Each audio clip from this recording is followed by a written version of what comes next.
nos ponemos en presencia de Dios para que Él con su palabra nos ilumine, nos haga comprender su corazón y por lo tanto el nuestro, y nos ayude a mirar la realidad con sus ojos y con su esperanza. Que siempre, Señor, tengamos en tu palabra nuestra fuerza y nuestro refugio, que sea ella nuestra sabiduría y que sea nuestro alimento. Que dejemos de un lado tanta palabrería del mundo y nos acojamos a la única palabra que de verdad nos da la vida, que es la tuya. Por Jesucristo nuestro Señor. Amén.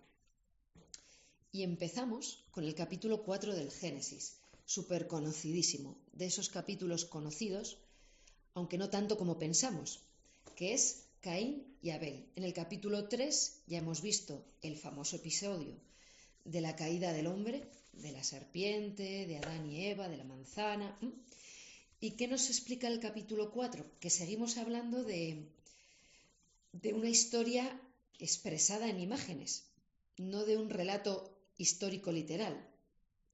Pues nos dice el capítulo 4 que ese mal que entró en el mundo, por la mentira, por la envidia, ese mal que pone a Adán contra Eva, Eva contra Adán, y a los dos contra Dios, ese mal entró en el mundo para quedarse. Y tenemos aquí la célebre historia de Caín y Abel. Vamos a fijarnos porque no habla la Biblia de que hubiera un solo hombre en el planeta, una sola mujer y sus dos hijos. De hecho, yo creo que ya lo mencioné en el capítulo anterior, Caín y Abel van a presentar cada uno su ofrenda a Dios. Uno presenta los frutos de la tierra y otro presenta las ofrendas de su ganado. Bueno, pues sabemos que la agricultura es de hace unos 12.000 años, del Neolítico, la ganadería de unos 6.000, 7.000, del 6.000, 7.000 antes de Cristo. Es decir, nosotros nos ubicamos en la historia de Adán y Eva y de Caín y Abel como si fuera el principio del mundo, y la Biblia no está hablando de eso. Nos está mostrando una civilización desarrollada. No nos está hablando del comienzo de la humanidad, sino del comienzo de la historia de la salvación. Y nos está diciendo que por la envidia entró el mal en el mundo para quedarse, porque cuando uno se pone contra Dios, mata a su hermano. Y mira a su hermano con desprecio, como diciendo, ¿y a mí ese qué? ¿Acaso soy yo el guardián de mi hermano? Vamos a ver que desde el principio, ese mandamiento que Jesús dirá, ¿cuál es el mandamiento principal? Y él unirá dos mandamientos. Está en Mateo 22, del 36 al 39. Amarás al Señor tu Dios con todo corazón, con toda tu alma y con toda tu mente. Este es el mayor y el primer mandamiento. El segundo es semejante a este: amarás a tu prójimo como a ti mismo. Pues esto es el Evangelio, esto es como la plenitud, pero el inicio lo tenemos ya en el Génesis. En cuanto el hombre se pone contra Dios, se convierte en asesino de su hermano. Bueno, pues aquí tenemos a Caín y Abel. Caín significa posesión, significa posesivo, envidioso, egoísta. Los nombres en el Antiguo Testamento tienen muchísimo significado. Dos hermanos, Caín y Abel, van a ofrecer sus sacrificios a Dios. Esto es muy importante porque la costumbre de ofrecer sacrificios forma parte de la vida del hombre desde que el hombre es hombre, porque hay una intuición en el corazón del ser humano que le pone delante de algo más grande, aunque no sepa explicar qué es o quién es, y quiere agradar y quiere dar algo que le cuesta, porque sabe que si es algo que no me cuesta, entonces no merezco respuesta, ¿no? Pues así van estos dos hijos, Caín y Abel. Dios no necesita cosas. ¿Qué es lo que recibe Dios en las ofrendas de Caín y Abel y en la tuya y en la mía? Recibe el corazón con el que vas. A ver, tú cuando tu niño pequeño o tu nieto te hace un dibujo en el Día de la Madre, no recibes la obra de arte, no es Picasso. ¿Qué recibes? El corazón de tu hijo o de tu nieto que te lo ha estado preparando y te lo pinta con mucho cariño, y su valor es que es de tu nieto o de tu hijo, ¿no? Bueno, pues así va cada uno con su ofrenda. Dios acepta una ofrenda sí y otra no. Y nosotros no vemos la diferencia. En Mateo 24 nos hablará, habrá dos mujeres moliendo en el molino y a una se la llevará y a otra no. Habrá dos hombres trabajando en la era, a uno se lo llevará y a otro no. ¿Es que Dios tiene una elección caprichosa? No, es que Dios ve el corazón. Y el mío en misa también lo ve. Así que Caín, el hombre, no empieza a ser malo cuando mata a Abel, empieza antes. El posesivo es el envidioso. ¿Qué le pasa a Caín? Que es envidioso. La envidia no es, pues eso que tú tienes me gustaría tenerlo yo también. Eso no es la envidia. El envidioso es el que dice, si yo no tengo esto, tú tampoco lo vas a tener. Esa es la envidia. Todos conocemos más o menos lo que es la envidia, porque es un instinto. Pero ¿en qué momento se convierte en mi corazón en pecado la envidia? Cuando la acojo. Si yo la rechazo, no es un pecado, es algo que se me ha ocurrido. Pero si la acojo, entonces la hago mía. Hay una frase en este capítulo 4, ¿no? Que está, viene Dios, donde Caín, donde el hombre que está tentado, tentado por la envidia, tentado por el egoísmo, ¿no? Y le dice, ¿no? Ten cuidado, ¿no? ¿Por qué no levantas el rostro? ¿Por qué no levantas el rostro? Y es que es verdad que el pecado cuando te ronda te hace bajar la mirada. Dejas de mirar a Dios y a los demás y miras tu ombligo, tus derechos, tu opinión y tu prestigio. Y es como si el mal fuera un rizo sobre sí mismo. Solo te deja verte a ti mismo. Y le dice Dios, ¿no es cierto que si obras bien puedes alzar el rostro? Es decir, sabes que has hecho mal, sabes cómo arreglarlo, te falta querer. ¿No es cierto que si obras bien y sabes cómo hacerlo, puedes levantar el rostro? Pero ahí fuera está el pecado, rondando como fiera que te codicia y a quien tienes que dominar. Es una frase brutal de la Biblia. Ahí fuera a tu puerta está el pecado, codiciándote como una fiera para devorarte. Y tú tienes el dominio, tú tienes la libertad. Eres tú quien tiene que dominarla. Tú eliges, ¿lo domino o no lo domino? ¿Lo lucho o me dejo llevar? Pecar es voluntario, no es obligatorio. Quien no es libre de hecho, no comete pecado. Pero Caín, el hombre envidioso, ¿no?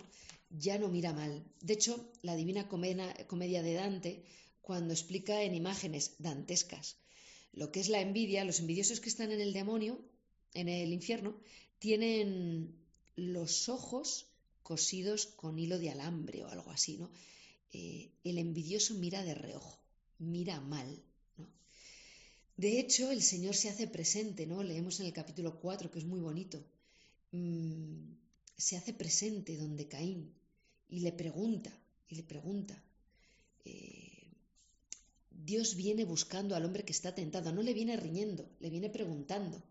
Pero después de este diálogo con Dios, lo siguiente que cuenta el capítulo 4 es que Caín mató a su hermano. No dice nada, se calla, pero no escucha. ¿Cuál será el primer mandamiento del que nos habla Jesús? Maestro, ¿cuál es el mandamiento más importante? Escucha, Israel. Caín no escucha. El hombre que no escucha y se convierte en el asesino de su hermano. Pues bien, mata a su hermano y lo siguiente es que Dios se vuelve a hacer presente. ¿Dónde está tu hermano? Y la respuesta del asesino es, ¿acaso soy yo el guardián de mi hermano? Pues claro que sí. Primera cosa, nos está explicando cómo Dios conoce lo que hacemos. ¿Dios pregunta por qué no sabe? No, no es por eso por lo que pregunta, ni viene acusando. ¿Qué viene entonces a hacer? Viene buscando el arrepentimiento del malvado, de Caín. ¿Dónde está tu hermano? Ya lo sabe. Quiere que Caín le diga, mira, ha pasado esto, lo siento, he hecho mal, pero ¿encuentra en Caín arrepentimiento? No, no lo encuentra. Encuentra excusas. ¿Acaso soy yo el guardián de mi hermano? Como grosero, ¿no? Como insolente. Pues sí, sí. Hay personas que el Señor pone en tu camino de especial manera para que las cuides, para que las quieras, para que perdones, para que ayudes. Y tú eres su guardián. Claro que lo eres. Y Dios, ya viendo que no encuentra arrepentimiento en este hombre pecador, dice, bueno, la sangre de tu hermano, la sangre del inocente, clama delante de Dios.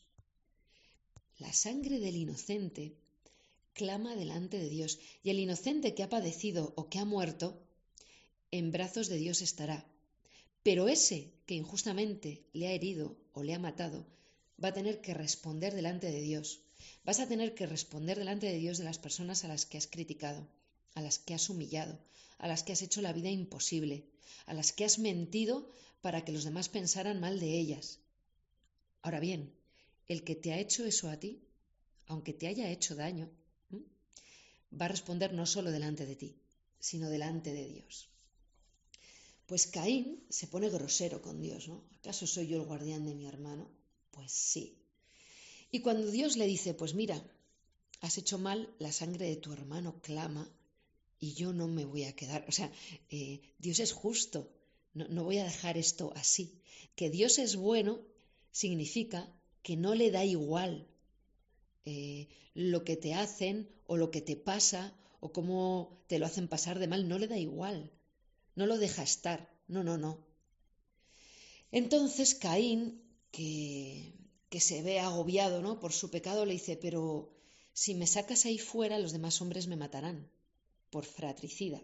Aquí vuelvo a lo que decía al principio. No nos está mostrando la Biblia un planeta Tierra en el que están Adán y Eva y sus 2 hijos. ¿Qué hombres? Los hombres me matarán por fratricida. Es decir, está hablando del comienzo de la historia de la salvación. No está hablando del comienzo de la historia de la humanidad, aunque en cierto modo puedan estar relacionadas. Y Caín tiene miedo, porque el pecador es esclavo del miedo. Y Dios, que es bueno, no es un abuelillo, pero es bueno, escucha el miedo de Caín. Le dice, no te preocupes, yo pondré en ti una señal, y el que te tocare, el que te hiciere daño, el que te ataque, también responderá ante mí. Los que son padres entienden esto muy bien, porque hijo tuyo es el que padece, hijo tuyo el que ataca. Los asesinos también tienen una madre y tienen una historia y muchas veces no tienen culpa. Tenemos que aprender muy bien de la Sagrada Escritura, del Evangelio y del corazón de Dios, que Dios no aborrece al pecador, ni le retira su amor. Aborrece el pecado, pero no al pecador. Entonces, Caín es expulsado de la presencia de Dios, pero Dios no deja de amarle, Dios no deja de quererle, Dios no deja de cuidarle. Los pecadores que nos apartamos de la presencia de Dios, que asesinamos a nuestro hermano, podemos contar con Dios cercano, que me corrige, que no deja las cosas como están, pero que no me abandona. Su amor es coherente, jamás me abandona. Bueno,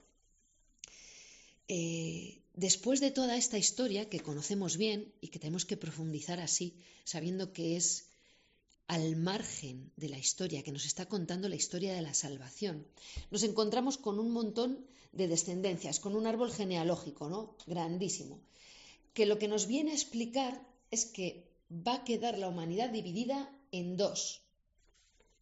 Los buenos y los malos. Eso es simplificar demasiado.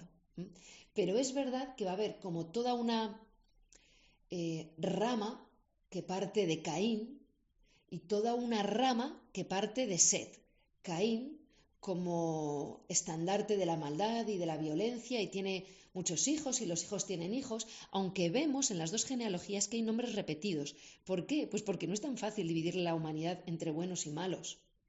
No son los descendientes de Set todos buenos y los descendientes de Caín todos malos. Los setitas, porque los descendientes de Set se llaman setitas, son agradables a Dios no por perfectos, pero luchan contra el mal en su vida y no se dejan caer. Y los descendientes de Caín, ¿quién son? Los hombres que hacen pactos con el mal, lo dejan crecer en su interior, pero no está la humanidad dividida en 2. Eso no es tan fácil. De hecho, el bien y el mal no dividen países, pueblos, no. La línea entre el bien y el mal está dentro de nuestro corazón y es sinuosa, ni siquiera es recta, ¿no? Entonces, bueno, aquí tenemos la humanidad dividida en 2, los que rechazan a Dios y los que buscan a Dios, aunque sea de una manera natural. Todos han visto lo mismo, son hijos de un mismo padre, pero unos eligen el bien y otros lo rechazan. Lo mismo que pasa hoy y lo mismo que pasó con Jesucristo. Unos lo acogen, otros lo rechazan. Y ahí tenemos todo el capítulo 5 como una serie de personajes, una genealogía que va siguiendo un esquema, ¿no? Una edad, cuando la persona, ese hombre, tiene su hijo primogénito, los años que vive después, va diciendo los nombres, la indicación de que engendró más hijos y la duración total de su vida, con un número de años que dices, anda ya, la raza humana nunca ha vivido tantos años. Esto también es importante en los primeros libros de la escritura, porque vida se considera el bien vivido delante de Dios. Muchos días, muchos años significa una vida próspera, una vida llena de días buenos, pero el hombre nunca ha vivido 800 años. Y significa también que el pecado y la muerte están asociados, con lo cual se asocia la muerte prematura a la maldad y a la ausencia de Dios. Por eso es tan grave y tan importante que Jesús muere con 33 años, en una edad prematura, ¿no? Bueno, pues ahí tenemos toda una serie de números que son simbólicos y no tenían ni reloj ni calendario. Larga vida era una bendición, abundancia de hijos era una bendición. Acortamiento progresivo de los años en la humanidad, ¿qué es? Pues que se va extendiendo el mal en el mundo. Eso es lo que quiere decir. Y ahí vamos viendo nombres que son, pues, similares entre los malos y los buenos. Y eso es muy significativo. Ni todos los que van con los malos son malos, ni todos los que van con los buenos son buenos. Es un poco más complicado. Y así, dentro de esta parte de prehistoria teológica, porque no podemos hablar de historia, llegamos a otro capítulo súper conocido, el capítulo 6, el diluvio y el arca de Noé. Claves para leer esto del diluvio. La clave primera y principal es que lo fundamental que tenemos que mirar no es el agua del diluvio, ni el arca, ni las jirafas, sino la alianza de Dios con los hombres. Entonces, hay un capítulo, unos versículos ahí iniciales como muy oscuros que hablan de los hijos de Dios y las hijas de los hombres. Que dices, uy, ¿esto qué es? Es un capítulo difícil. Vuelvo a decir que no es literal. ¿Qué estamos hablando? De lo que traíamos del capítulo anterior, de la división entre el bien, con los hijos de Set, los hijos de Dios, los ángeles, y los hijos del mal, los de Caín, lo que llama aquí las hijas de los hombres. ¿Qué está diciendo? Que el hombre, llamado al bien, se inclina al mal, al instinto, al placer, al egoísmo, a la violencia dulce, al pecado. Que esa gran potencia concedida por Dios al hombre es pervertida y adulterada por el pecado. Estamos hablando del pecado de los ángeles. No serviré. La arrogancia y la soberbia de la criatura que no quiere serlo, que quiere ponerse por encima. Pero importante, este mal que entra en el mundo no anula el bien, pero se mezcla con él. Esto es lo de que se mezclan los hijos de Dios con las hijas de los hombres, que el mal y el bien se mezclan, no caminan separados. La humanidad corrupta da la espalda a Dios. Bueno, ¿y qué tenemos? Habla como de gigantes, ¿no? Esta mezcla entre el bien y el mal inclina a lo terrenal, ¿no? En vez de a lo espiritual, a lo terrenal. Entonces habla de las hijas de los hombres porque la mujer es paradigma de belleza, no porque sea más ni menos, porque es paradigma de belleza, pero la belleza es efímera. Y habla de los hijos de Dios, la fuerza, el poder, son grandes, el tamaño, es la ponderación de la carne, del poder, de la maldad. El mal que empapa la grandeza del bien. Y dice el versículo 5 que la maldad del hombre cundía, ¿no? Que los proyectos de su mente eran puro mal de continuo. Hay un misterio del mal que nos asusta incluso cuando somos pecadores y capaces de obrar mal. Nos asusta mucho porque es atroz. De hecho, nos parece tan terrible que acabamos diciendo, no, esta persona, o sea, no puede ser que esté en su sano juicio si ha hecho eso. Tiene que estar mal de la cabeza. Porque el mal nos asusta. Y es verdad que el mal en una persona, cuando la atrapa, hay un punto en el que dices, es que la ha enloquecido, ¿no? Y dice que se arrepintió Dios de haber quedado al hombre, ¿no? ¿Qué quiere decir se arrepintió? Pues que se entristeció, que tiene congoja, ¿no? Es esa tristeza, ese arrepentimiento, pues que los padres conocen muy bien, esa ira de cuando te enfadas con tu hijo porque se droga, porque se hace mal, porque hace lo que no debe, porque está cometiendo delitos, y el mismo amor que le tienes es proporcional al enfado que te pillas. Se indignó en su corazón, se entristeció en su corazón. Dios que ha creado al hombre, que está cercano, que no se desentiende de él, y que todos sus actos, los actos del hombre, golpean el corazón de Dios, le pesa en el corazón. Bien, pues bien, en medio de este mal tan grande, Dios encuentra un justo, solo uno, que se llama Noé. Noé significa alivio. Un solo hombre justo, es decir, un solo hombre libre, porque todos los demás, como todos obran mal, yo también. Y Noé es el único hombre lo suficientemente libre como para ser un hombre virtuoso en un mundo depravado. ¿Qué nos está diciendo aquí la Escritura? ¿Lo tienes tú peor que Noé?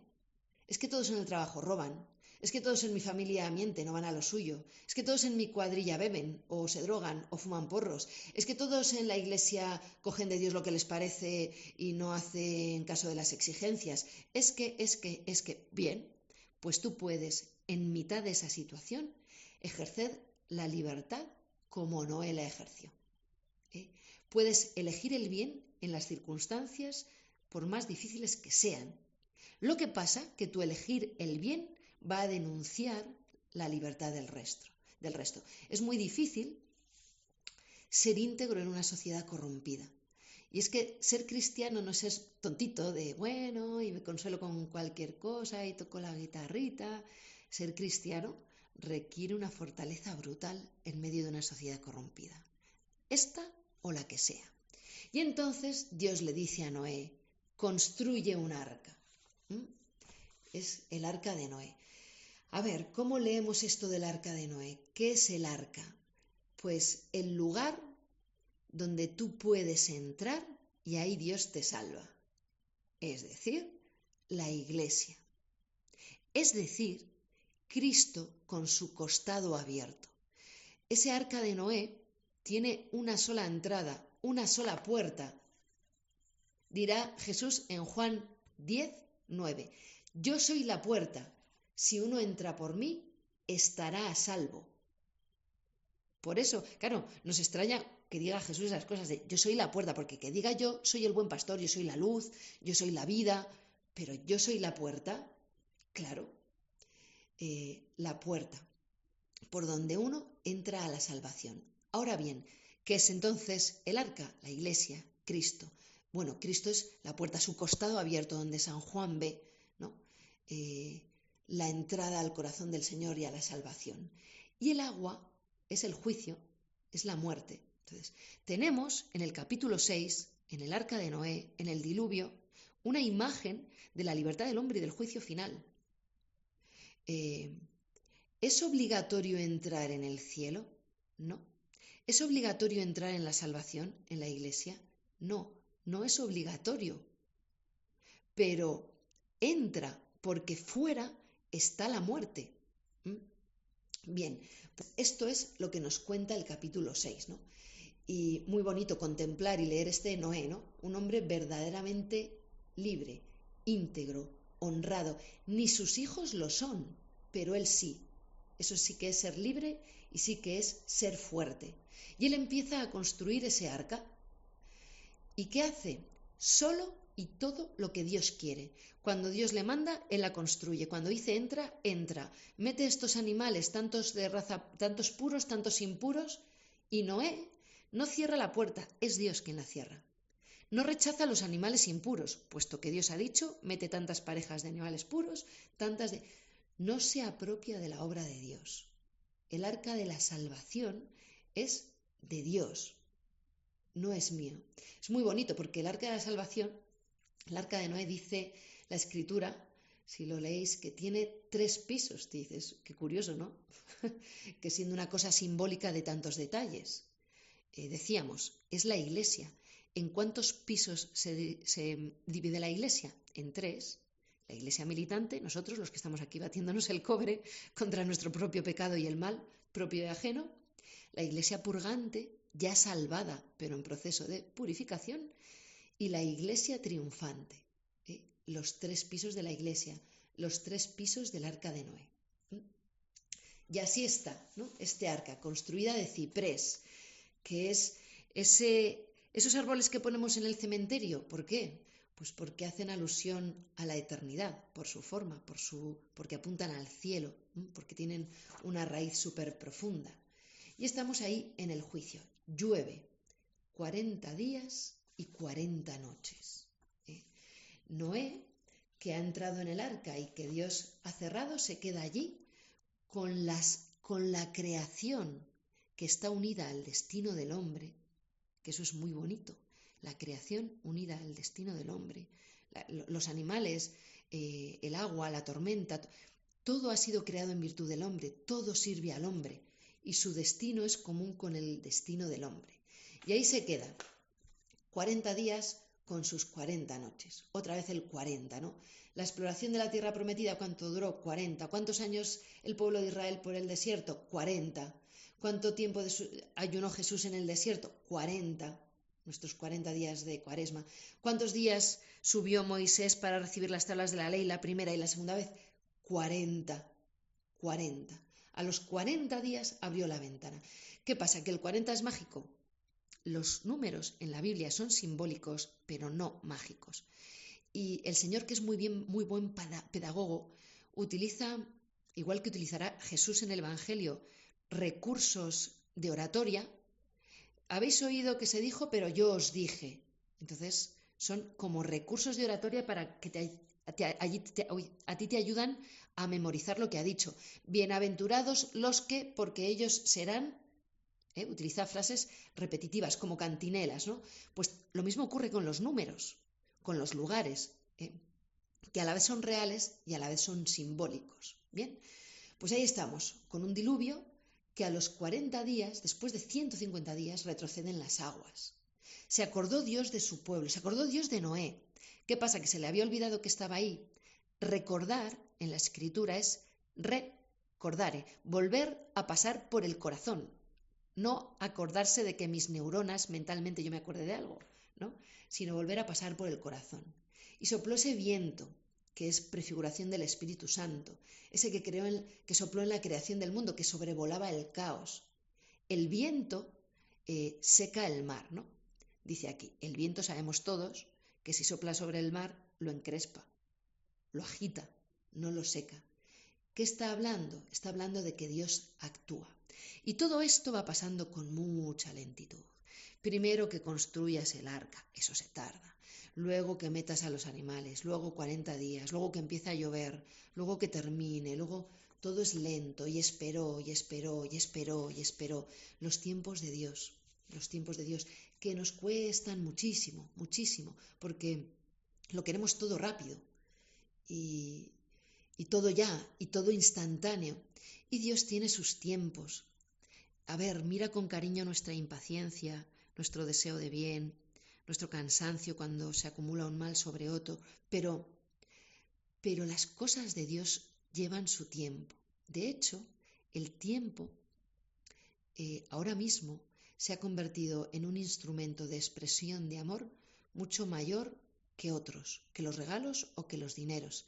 Quien te dedica tiempo, que es ahora mismo la moneda más cara que existe, te demuestra que te quiere. Entonces, Dios nos enseña a utilizar el tiempo como muestra de amor, a no querer correr por encima del tiempo porque entonces estaríamos pisoteando el amor. Pues las cosas llevan tiempo.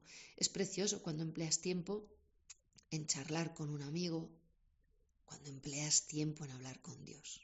¿Cómo sabes que le quieres? Porque le dedicas tiempo.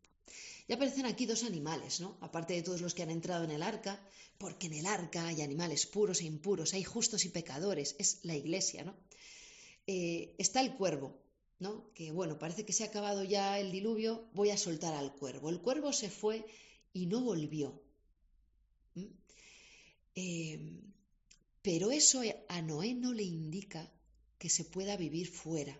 ¿Por qué? Porque el cuervo es carroñero, porque encontró carroña y la prefirió. Hubiera vuelto por interés, ¿no? Si hubiera encontrado algo mejor en el arca, pero se conforma con la carroña. Es muy duro, ¿no? Que Dios nos haya creado para el diálogo con Él, a imagen y semejanza suya, para una vida de hijos de Dios y seamos carroñeros.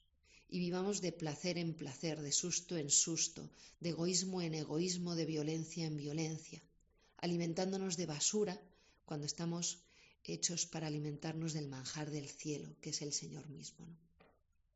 Así que el cuervo, el carroñero, no sirve de referencia.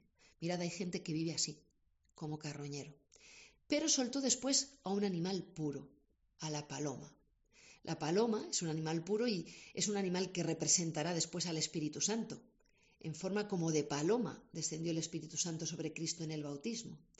Y la paloma vuelve con una rama de olivo, que todos hemos hecho de esto el símbolo de la paz. Bueno, el olivo es mucho más, la paloma con la rama de olivo es mucho más que el símbolo de la paz. El aceite, el olivo, es prefiguración del Santo Crisma. El aceite va a ser muy importante en esta cultura y en esta época, ¿no?, tan antigua. ¿Por qué? Porque el aceite es, uno, alimento, y el alimento es calor. El que está gordito no pasa frío. El aceite es alimento. El aceite es luz. Y el aceite es alivio y sanación. ¿Qué te hacen cuando te echan un ungüento en una herida para curarla? Son aceites, ¿no?, para darte un masaje. Entonces, es salud, es vida, es luz. Son prefiguraciones sacramentales en el Antiguo Testamento. Es muy fuerte, porque seguimos viviendo esa misma alianza. Y se confirman nuestros chavales y se bautizan nuestros niños siendo ungidos con aceite. Y la paloma llegó con una rama de olivo. Se acaba el diluvio cuando Dios dice. Sale Noé del arca cuando Dios dispone. Noé en ningún momento intenta adelantarse a los planes de Dios, que es hoy nuestro drama, estar siempre adelantándonos a los planes de Dios, para estar ya preparados. Y Dios sigue cogiendo las riendas y diciendo que no. En tiempos de Jesús, ¿y cuándo se va a acabar el mundo? Pues eso ni el Hijo del Hombre lo sabe, porque es que lo queremos saber todo. ¿A qué hora empieza a llover? ¿A qué hora termina de llover? ¿A qué hora llega no sé qué? ¿A qué hora? ¿Cuándo exactamente? Nos pasamos el tiempo así. ¿Somos más libres? No, no somos más libres que cuando la gente no tenía ni reloj, ni segundero, ni cronómetros. Y cuando Noé sale del arca, ofrece un sacrificio a Dios. Hay una alianza. La alianza es una amistad de compromiso. Dios se compromete con la humanidad y la humanidad en Noé se compromete con Dios. Noé ofrece una vaca, que todo el mundo hace chiste de esto, ¿no? Porque estás ahí 150 días, no sé cuántos, aguantando a la vaca, dándole de comer dentro de un sitio y luego vas y la matas. Pues claro, Noé le ofrece a Dios lo mejor que tiene, lo mejor. Lo bueno es para quien amas. Y Noé sigue sabiendo que todo es de Dios y confía en Él. Si no tengo esta vaca ya tendré otra cosa. Y le ofrece un sacrificio de alabanza y de acción de gracias y de comunión. Dios no tiene nariz, le da igual el incienso, la grasa de la vaca o el calmante aroma de no sé qué. ¿Qué es lo que le llega? El cariño y la confianza del hombre que se fía de él. Y ese es Noé, ese es Noé. Y Dios, conmovido por este sacrificio, promete que nunca más va a enviar un diluvio. Y en el capítulo 9 vuelve a bendecir de nuevo al hombre y a ponerle como Dios de la creación, porque como rey de la creación, porque Dios es coherente en su amor. Ahora bien, ya no es un reino pacífico como describía en los primeros capítulos del Génesis. Ya no hay esa armonía, porque el hombre en su libertad ha corrompido aquello y ya no hay esa relación armoniosa. Tu libertad, tus actos libres tienen unas consecuencias.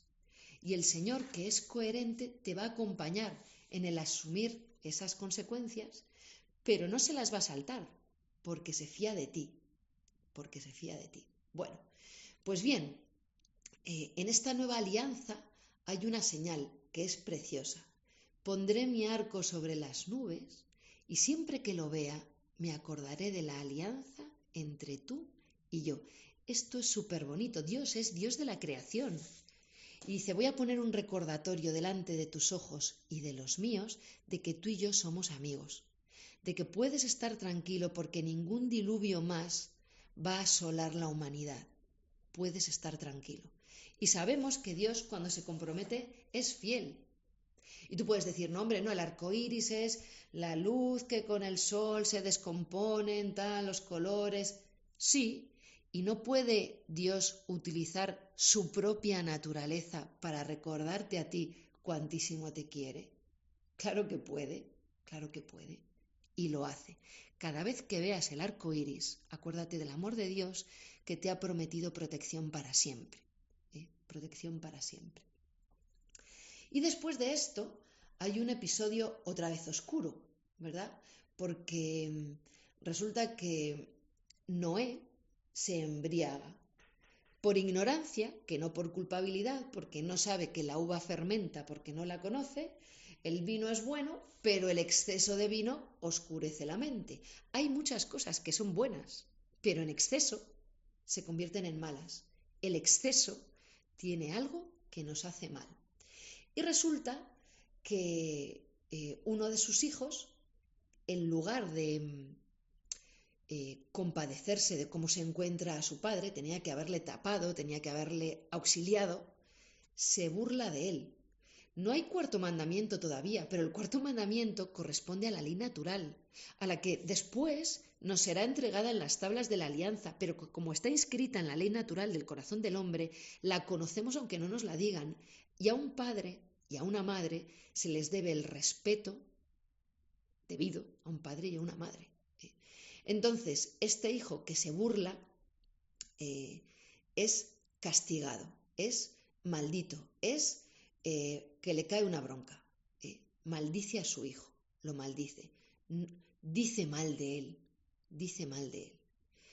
Y sin embargo, los otros hijos, viendo lo que ha ocurrido con su padre, lo que hacen es taparle, compadecerse de la situación miserable en la que se encuentran a su padre y protegerle. Esto es muy bonito porque ¿qué ha hecho Dios cuando te ha encontrado en una situación miserable? Protegerte, ¿no? Pues así nos quedamos en el capítulo 9 y le damos gracias a Dios porque a través de la escritura nos enseña, nos busca, nos saca a la luz cómo es el funcionamiento de su corazón y del nuestro. Y te pido, Señor, que no nos alejemos nunca de tu palabra, que no dejemos jamás de considerar que en el día a día y en mi camino, tu Señor, caminas conmigo, me llevas de la mano, me has puesto un ángel custodio. Que no se me olvide, Señor, que nada de lo que ocurre es casualidad ni fruto yo qué sé, de la casualidad, del karma, de no sé qué, y esas cosas que cuentan ahora, ¿no? Sino que en tu providencia, Señor, respetando mi libertad, conduces todos los acontecimientos hacia bien. Gloria al Padre, al Hijo y al Espíritu Santo, como era en el principio, ahora y siempre, por los siglos de los siglos. Amén.